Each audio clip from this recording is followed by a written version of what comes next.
Yung mga par, kamusta? Ang reaksyon ni General Casimero. Pero bagong lahat mga idol, suportahan nyo naman ang ating channel. Maraming salamat po.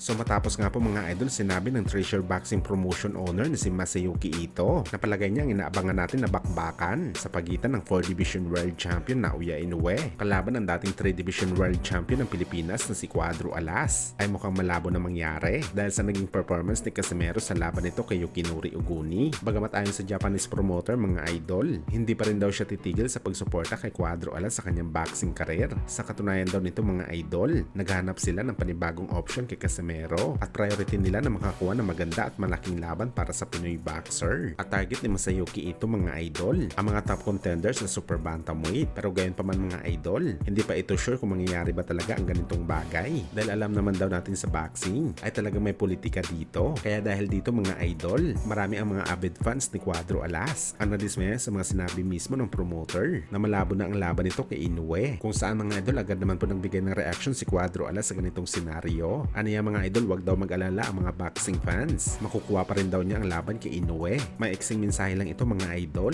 Pero halatang hindi pa talaga nawawala ng pag-asa si Cuadro Alas na makuha pa rin nito ang laban niya kay Inoue sa kanyang future fight. Bagamat kagaya nga sa mga sinasabi natin mga idol, magagawa lamang ni Casimero ang ganitong bagay kung makapagdala siya ng magandang performance sa kanyang susunod na laban at ipakita sa lahat ng kabilang ito sa mga halimaw na fighters sa kanyang dibisyon.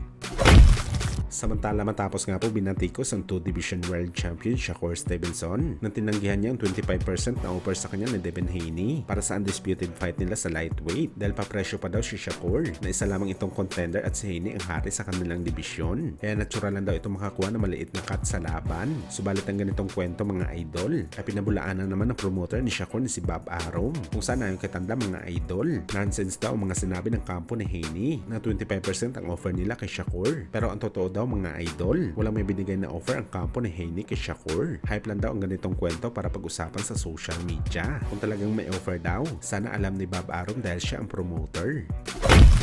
Sa kabilang banda naman mga idol, matapos nga po dumalo si Pacman sa pagtipon-tipon ng mga legends sa Riyadh, Saudi Arabia, kung saan mga idol inamin po ni Pacman na hindi po siya pumunta sa event dahil gusto nito makipagbanding sa mga kapwa nito legends. Ang rason kung bakit sumama talaga si Pacman dahil gusto niya makatulong sa pag-promote ng boxing sports sa ngayong panahon dahil sa ngayon daw mga idol, bumababa po ang ratings ng sports ng suntukan dahil sa mga fighter na ayaw maglaban-laban na magagaling para protektahan ang kanilang record. Kaya isa daw si Boss Manny mga idol sa magsusulong para makapag-produce ng boxing sports ng mga bigatin na laban kagaya sa bakbakan ni Tyson Fury at Alexander Usyk. At malamang mga idol, ito na rin siguro ang rason ni Boss Manny kung bakit pinaghahamon nito si Tank Davis, Errol Spence Jr. at Terence Crawford. Gusto ipamuka ni Pacman na dapat magharap-harap ang magagaling na boxer para malaman kung sino ba talaga ang tunay na bugiman sa bakbakan.